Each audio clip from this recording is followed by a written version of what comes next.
Donc au niveau de la publicité in-game, euh, j'en avais déjà parlé, je vous avais expliqué que par exemple Take-Two avait réfléchi à mettre une publicité dans NBA 2K 21, d'accord? Donc son jeu de basket, pendant les temps de chargement. Ça avait fait polémique, du coup ils étaient revenus en arrière et ils avaient dit qu'ils allaient pas le mettre en place. Ils avaient juste fait des tests, mais finalement ils vont pas aller plus loin. Mais c'est pas la première fois qu'on voit ça. La publicité, ça existe déjà dans tous les jeux mobiles. Quand vous jouez à un jeu mobile, hein, vous avez tous joué souvent à des jeux mobiles, bah, quand vous voulez acheter quelque chose dans votre jeu mobile, soit vous payez, soit généralement on vous propose de regarder une publicité et du coup ça vous débloque le contenu en jeu. L'avantage de ces publicités-là, c'est quoi?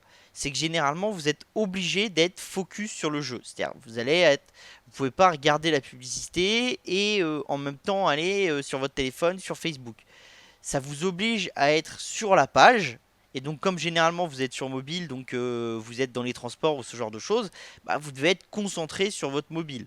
Ou alors vous allez regarder, voilà, je sais pas, le chien en face de vous dans le métro, ce genre de choses. Mais il y a plus de chances que vous soyez concentré sur la publicité, alors que, entre guillemets, à la télé, le problème de la publicité télé, c'est que vous pouvez faire beaucoup de choses. Vous pouvez cuisiner, vous pouvez machiner, vous pouvez faire beaucoup de choses. C'est une activité assez passive, la télé. Le jeu vidéo, c'est une activité active. On vous demande de faire quelque chose. Donc, comme on vous demande de faire quelque chose, bah forcément, vous êtes plus concentré sur l'action. Donc ça, c'est très très intéressant. Donc, mais il y a eu des nouvelles news assez intéressantes. Donc, il y a une nouvelle plateforme qui a été lancée par l'entreprise qui s'appelle Simul Media, qui fait de la publicité depuis un certain temps. Voilà. Donc le but c'est d'intégrer des vidéos publicitaires de 15 à 30 secondes dans les jeux vidéo. Et il y a déjà eu deux partenaires annoncés, EA et iRez. Et iRez, qui est un studio qui fait des MMO, hein, je vous les ai mis là, Smite, Paladin, Rock Company et Realm Royal. C'est un studio qui a été racheté par Tencent, qui est devenu majoritaire il y a quelques années, d'accord? Et il faut savoir que c'est un peu moins bien monétisé que League of Legends. C'est-à-dire le taux de personnes qui payent pas sur les jeux ARS est assez important, entre 80 et 90%. D'accord? Et du coup, ARS a tenté quelque chose, c'est au lieu de vous demander de payer pour avoir un skin, c'est-à-dire pour avoir une image, enfin un nouveau vêtement pour un personnage que vous allez jouer dans Smite par exemple, bah, on va vous proposer d'avoir le vêtement, mais gratuitement en échange de publicité de 30 secondes. Et du coup, ils se sont rendus compte hein, que 5% des joueurs qui ne payaient jamais dans le jeu étaient prêts à regarder de la publicité pour avoir des bonus en jeu. Donc ça c'est assez important parce que ça veut dire que entre guillemets vous allez avoir beaucoup de gens qui vont commencer à vous rapporter de l'argent alors qu'avant c'était vraiment des centres de coûts. D'accord? Et ça, encore une fois, c'est ce que je vous montrais depuis des semaines et ce dont on parle assez fréquemment, où je vous explique que l'intérêt de ce genre de choses, c'est quoi? C'est qu'on va on va chercher les multiplicités de monétisation, c'est-à-dire monétiser les gens de différentes manières pour créer le plus de valeur possible. Si vous monétisez que d'une seule manière vos gamers, bah, vous allez créer moins de valeur que celui qui va s'arranger pour utiliser toutes les solutions de monétisation. Et surtout, la solution de monétisation de la publicité, ça fait très longtemps qu'on en parle, mais elle a un grand avantage pour les studios de jeux vidéo, c'est que potentiellement elle peut rapporter beaucoup, beaucoup, beaucoup d'argent. On va voir pourquoi. Là, vous avez Amazon. Donc Amazon, pendant longtemps, ils n'ont pas fait de publicité. Depuis quelques années, ils ont lancé un business de publicité. Ça consiste en quoi? Ça consiste à mettre des publicités dans Amazon. Comme généralement, quand vous allez sur Amazon, c'est pour acheter un produit, les gens sont prêts à payer cher la publicité pour apparaître sur les pubs Amazon parce que le taux de conversion il est meilleur. Et dans la publicité, on cherche deux choses principalement. La connaissance de la marque, c'est-à-dire que les gens soient capables de savoir quelle est votre marque et qu'est-ce que votre entreprise fait, et l'achat d'impulsion.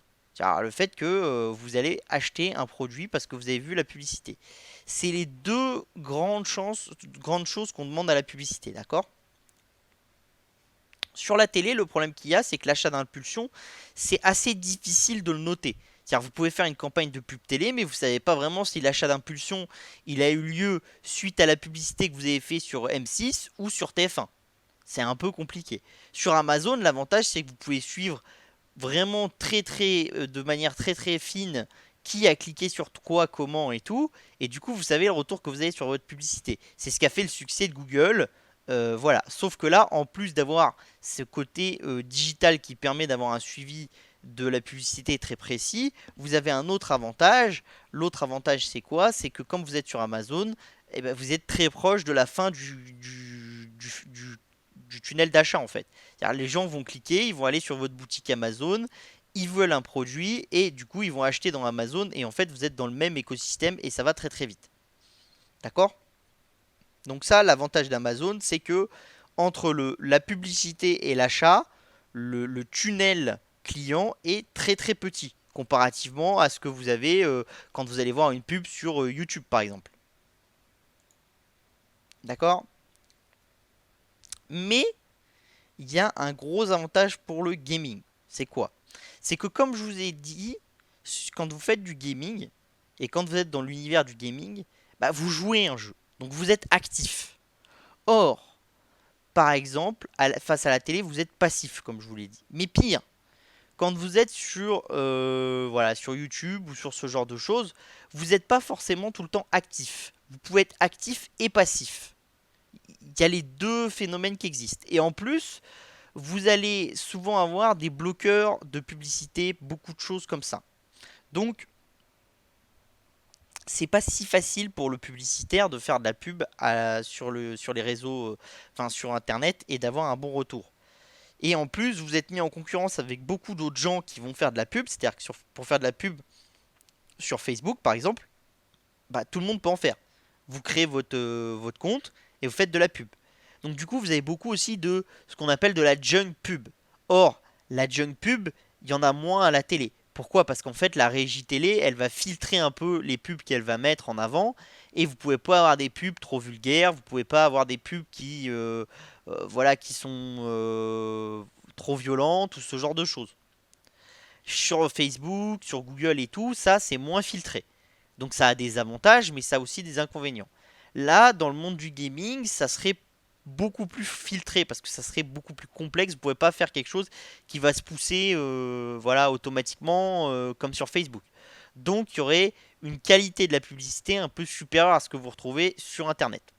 Autre chose, le nombre d'heures passées à jouer explose. Donc là, vous avez le nombre d'heures par pays. Donc vous voyez bien, vous avez la Corée du Sud, vous avez l'Allemagne en haut. C'est par semaine, hein. Donc vous êtes quand même sur quelque chose d'assez fort. Et c'est du temps actif. C'est-à-dire que si vous jouez à un jeu vidéo, comme je vous l'ai dit, vous êtes actif. Alors que la télé, vous avez plus d'heures passées sur la télé, mais ça peut être du temps passif. Vous avez plus d'heures passées sur les applications comme Facebook et tout, mais là encore, ça peut être du temps passif. Là, vous êtes avant tout sur du temps actif. D'accord? Donc ça, c'est important. Vous le voyez là. Là, vous avez le temps passé par jour sur la télé et le temps passé par jour sur le mobile. Comme je vous l'ai dit, télé, ça peut être de l'actif comme du passif, mais c'est souvent du passif.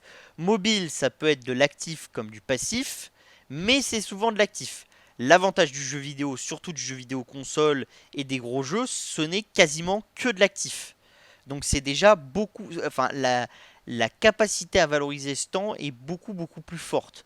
Parce que du coup vous êtes sûr que la personne va le regarder et que la personne va être engagée. Vous avez d'autres avantages. Quand vous êtes sur console, vous n'avez pas de capacité de mettre un adblock. C'est pas possible. Vous avez aussi une capacité d'avoir une granularité qui est très très importante.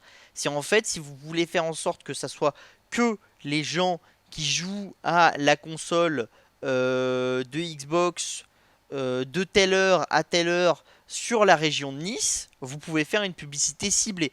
Parce que les consoles, elles remontent leur adresse. Et vous aurez des difficultés de la part des gamers à limiter cette remontée d'informations. Parce qu'en fait, le système de live, c'est-à-dire le système de jeu multijoueur, a besoin de ces remontées d'informations pour vous mettre sur le meilleur serveur au meilleur moment et tout. Donc ça veut dire que Microsoft et Sony, à terme, ils pourraient faire des services de publicité très très poussés. Et ça, c'est encore une chose vachement intéressante. Il faut aussi savoir, pardon, il faut aussi savoir que si on remonte un peu plus haut, hein, donc là vous êtes sur le revenu d'Amazon, la croissance, et le revenu du service Amazon Ad, 20 milliards en 2022. Donc c'est vraiment un très très gros marché, le marché de la publicité. Donc c'est pas juste une monétisation supplémentaire parmi d'autres qui est négligeable. Vous pouvez vous dire que si demain il y a une adoption massive de la publicité sur console, pour des acteurs comme EA, Take-Two et tout, c'est un moyen de faire de la rémunération sur le back catalogue et des choses qui peuvent être assez rentables et qui peuvent fournir vraiment très rapidement un gros chiffre d'affaires et une grosse rentabilité en ayant quelque chose de plus ou moins stable parce que comme les gens sont toujours là, ils vont toujours jouer, il y a une certaine stabilité. Et donc vous avez besoin d'être moins agressif sur la monétisation, voilà, des season pass, de toutes ces choses-là. Donc ça c'est vraiment une toute nouvelle chose et on voit de plus en plus, c'est-à-dire là où avant on avait quelques incursions de la publicité. Alors souvent c'était les panneaux publicitaires dans les jeux, ce genre de choses. Voilà, depuis quelques temps, la publicité vidéo dans le jeu vidéo et dans le parcours du jeu vidéo pendant les temps de chargement, ce genre de choses, il y a de plus en plus d'éditeurs qui en parlent, hein. Donc ça c'est très très intéressant pour créer une brique de monétisation supplémentaire et vraiment ça peut être quelque chose de considérable.